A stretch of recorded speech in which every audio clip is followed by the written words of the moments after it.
É hora da pausa para o carnaval, mas precisamos também avaliar o que foi que aconteceu neste meio de semana no Parazão 2024. Próximo jogo só na quarta-feira de cinzas. Quem se deu bem na rodada pré-carnavalesca? A partir de agora, aqui no Nesf, Segundo Guerra para você.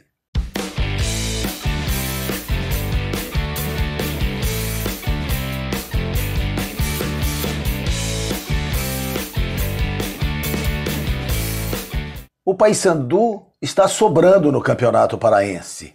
Nesta primeira análise, antes da bola parar de rolar para o Carnaval, o Papão, com 13 pontos, está virtualmente classificado para a segunda etapa da competição. Segue invicto e venceu, é verdade que com muitas dificuldades, mas venceu o Bragantino na Curuzu, na volta a Curuzu, por 2-1. Hélio dos Anjos manteve a base da equipe. Robinho poderia ser utilizado, mas Robinho viajou para o nascimento do seu filho e por isso não pôde atuar. Mas nem vinha sendo titular. O titular vinha sendo Biel, que foi confirmado na equipe. O mesmo time que começou o jogo contra o Clube do Remo. O Paysandu teve logo no início do jogo um pênalti não marcado a seu favor. O lateral Maia da equipe do Tubarão merecia expulsão ao pisar no rosto do Edilson, mas o árbitro fez vista grossa. Houve também um lance polêmico no segundo tempo, que seria um outro pênalti para o Paysandu em cima do Juninho. Uma arbitragem desastrosa, esta que é a realidade, e que gerou protestos da torcida, do técnico Hélio dos Anjos e também da própria diretoria do Paysandu através de nota oficial. O Paysandu teve o jogador Jean Dias expulso, merecidamente expulso por ter feito uma falta em cima do atacante Giliardi, que estava entrando cara a cara com o goleiro Matheus Nogueira.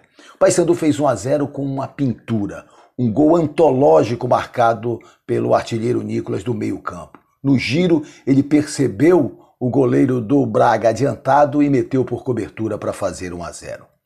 Não demorou muito, houve um empate do Bragantino exatamente na falta cometida pelo Jean Dias quando ele foi expulso. Cobrança perfeita do Charles, com um pouco de ajuda do goleiro Matheus Nogueira, o Tubarão chegou ao empate.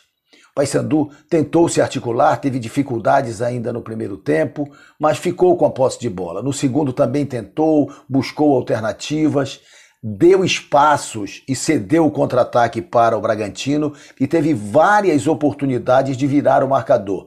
Só Giliardi perdeu 3 chances claríssimas e não conseguiu converter. Nos acréscimos, na bola metida pelo Leandro Vilela, o giro bonito, saindo da dupla marcação, o corte no zagueiro e o chute cruzado de Juninho para decretar a vitória do Paysandu.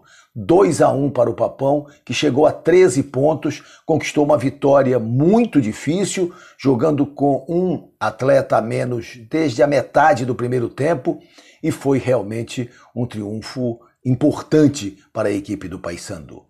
Agora o Papão tem todos esses dias de folga, só volta a atuar no outro domingo, no domingo pós-carnaval, contra o Cametá, lá no Parque do Bacurau. É tempo para o técnico Hélio dos Anjos ter o elenco completo para esta sequência do campeonato e já focando também na Copa do Brasil e mais adiante na segunda etapa da Copa Verde. Está muito bem o Paysandu, segue invicto na competição, liderança incontestável do Campeonato Paraense.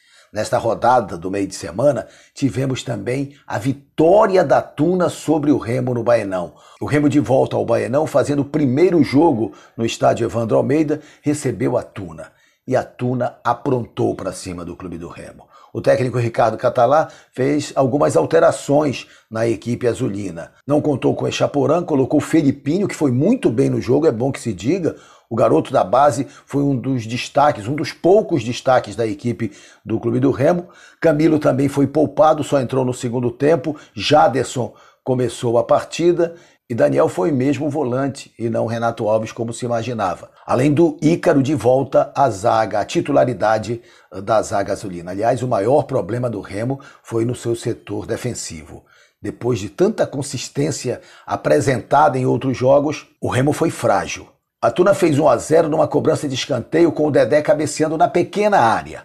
Aliás, Marcelo Rangel também não esteve bem no jogo, é bom que se diga. Então Dedé fez 1-0, depois, no cruzamento do Felipinho, Marlon contra igualou tudo. A Tuna fez 2-1 com Chula, depois de um cruzamento da direita. O atacante da Tuna, um dos artilheiros do campeonato ao lado do Nicolas com 5 gols, fez 2-1 para a Cruz de Malta. O Remo empatou ainda no primeiro tempo, no cruzamento do Felipinho e a chegada do Jaderson de cabeça para igualar tudo. E o jogo seguiu. Na segunda etapa, um pouco menos intenso, mas o Remo buscou, tentou e teve um terceiro gol, que foi anulado pela arbitragem, entendendo ter ocorrido uma ação faltosa do zagueiro Ícaro em cima da zaga da Tuna Luso-Brasileira. Seguiu o jogo 2-2, o Remo tendo oportunidades, Ribamar estreou, teve chance também de marcar e não conseguiu. Já na reta final do jogo, além do gol que não foi confirmado na cabeçada do Ícaro, houve o pênalti marcado pelo árbitro em cima do Ribamar e a cobrança do Ítalo para a defesa em 2 tempos do goleiro e depois o corte da zaga para escanteio. Na verdade, se Ítalo convertesse o pênalti, a história do jogo seria completamente diferente. Ele desperdiçou a oportunidade, também foi criticado pela torcida e a Tuna acabou liquidando a fatura nos acréscimos. A metida de bola para o Gabriel Furtado, ele costurou a zaga do Clube do Remo, saiu da marcação e bateu cruzado para fazer 3-2 para a Tuna Luso-Brasileira. Muita contestação da torcida azulina, o Remo perdeu a invencibilidade, a Tuna segue invicta como o Paysandu e neste momento o Remo é o 4º colocado. É verdade que o Remo tem um jogo a menos. O Remo vai jogar com o Tapajós no Baenão, Tapajós como mandante, mas jogo no Baenão na quarta-feira de cinzas. Só que isso inquietou não só a diretoria, não só a torcida, mas o próprio treinador Ricardo Catalá. Ele se mostrou exatamente insatisfeito com essa performance abaixo da média da equipe do Clube do Remo, mas ao mesmo tempo entende que essa oscilação é natural. Só que a torcida do Clube do Remo não compreendeu desta forma e isso acabou elevando a temperatura, aumentando a temperatura do lado do Leão Azul. Agora é seguir em frente. Quarta-feira contra o Tapajós, depois Copa do Brasil, porque o jogo contra o São Francisco já foi remarcado para o dia 28 de fevereiro. Então, depois do jogo do Tapajós, o Remo se concentra para jogar em Porto Velho contra o Porto Velho, estreando na Copa do Brasil 2024. E vale um outro registro nesta rodada pré-carnavalesca, a decepção do Castanhal. O Japim voltou a assumir a lanterna do Campeonato Paraense após 5 rodadas desta fase classificatória. Situação preocupante, Hilton Bezerra entregou o lugar, crise instalada no Castanhal e realmente é uma situação que tem preocupado muito todos aqueles que torcem pelo Japim da Estrada. Uma pena, realmente uma campanha muito abaixo do Castanhal, que imaginava fazer neste ano do centenário uma temporada muito boa, um campeonato paraense digno e até, quem sabe, reconquistando um calendário para o ano que vem. Isso, pelo visto, está fora de cogitação. O Castanhal tem que brigar para não cair, é o que resta ao Japim.